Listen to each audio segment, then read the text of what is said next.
is entitled 'no, sa due process. Kasi itong malaking scam na 'to, this is a large scale Ma'am na Andrea, scam. let's make sure that people will understand. Everyone is entitled for due process, even yung mga nasasangkot. Yes, lalo na yung mga malalaking tao na involved Big sa fish. Big Fish. Unang-una, ang daming pangalan na involved, Hmm, lalaking tao ang involved. Pangalawa, paano mo mapapatunayan na nagbanggit ka ng pangalan? Ano ba ang kasunod na tanong ano ba ang participation ng taong 'yan? Pangalawa, ano ba ang, events na nangyari kung bakit mo binigay yung pangalan na 'yan or bakit lumabas ang pangalan ng taong 'yan na involved daw siya? Ano ba yung ginawa niya? Gaano kalaki ba yung kasalanan?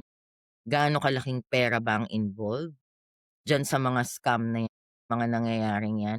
Kailangan mong isa-isahin lahat 'yan, kailangan mong patunayan 'yan. Hindi porket nagbigtaw ka ng pangalan, ikukulong na 'yan or kakasuhan mo na agad. Kailangan mo mag-gather ng evidences, strong evidence, mag-build ka ng case para siguradong 'pag inakyat mo sa korte at kinasuhan mo 'yan, eh, talagang mananagot siya. Hindi puwede yung porket nagbanggit ako ng pangalan, eh, gano'n na. Yun kasing expectation ng mga tao, ng mamamayang Pilipino out of galit, out of mhm. frustration, out of sakit na ang liliit na nga ng mga kita namin, nagbabayad kami ng taxes, ng buhay namin, ganda ng trabaho namin, gano'n ang pakiramdam ng mga tao. And I think, Ma'am Andrea, I want to add, the evidence should stand by itself. Oo. Yung hearsay, kaya nga due process. Ang due process kasi hindi naman yan hindi naman yan porket sinabi mong kakasuhan kita, binigay ko yung pangalan, "Oh, pumatay si ganyan or nagnakaw si."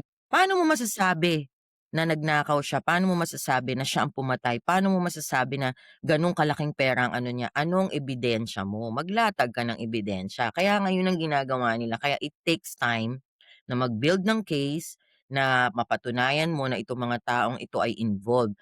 More so, itong mga taong 'tong malalaking mga, pangalan, may mga abogado din 'yan na magde-defend siyempre sa kanila sasagot pa, meron pang mga ebidensya din 'yan na ipo-prove, na ipapakita, ipe-present para patunayan na hindi sila guilty, lalaban pa 'yan.